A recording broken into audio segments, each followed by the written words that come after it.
Podľa mňa by učiteľ by nemal celú hodinu za nejaké blbosti vrieskať a ako mal by toho dostatok vedieť a aby sa dalo s ním učiť.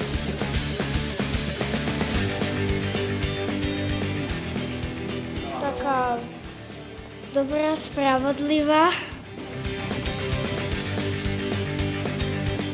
Mala by ku nám byť veľmi dobrá, aby sme mohli ku nej byť dobrí.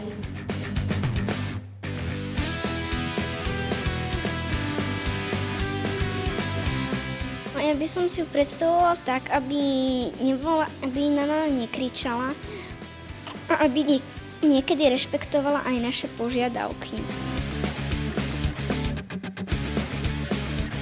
Aby nám dávala vždy samé jednotky.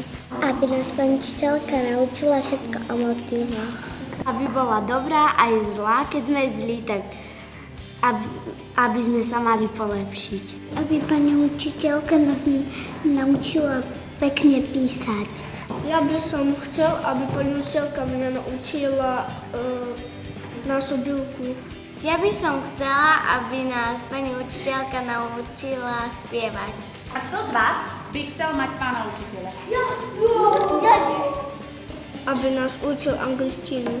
Mne je to jedno. Ja by som chcel. Ja mám jedného učiteľa. Ale iba na futbale. Ja iba učiteľa na Ja chcem nikomu na telesnej.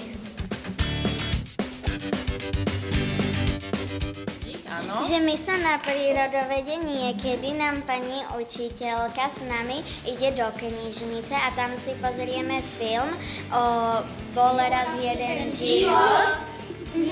Niekedy nám nedáva domáce úlohy. A niektoré deti ani vôbec nechcú domáce úlohy. No lebo to je veľa písania, veľa. Hej. Veď my nedostávame veľa úlohy. No. A za niečo nám dáva aj takých červených puntíkov, že to je ako dobré. A keď niečo urobíme zle, tak dáva nám čiernych. Máte radi svoju pani učiteľku? A pani učiteľka nás učí dobre, lebo ona nám niekedy učenie, keď nám príde moc ťažké, tak nám z učenia vie urobiť také ľahké, že nám to vysvetlí a potom nám to príde ľahké. Nemám rada, keď tam tých predmetov priveľa píšem.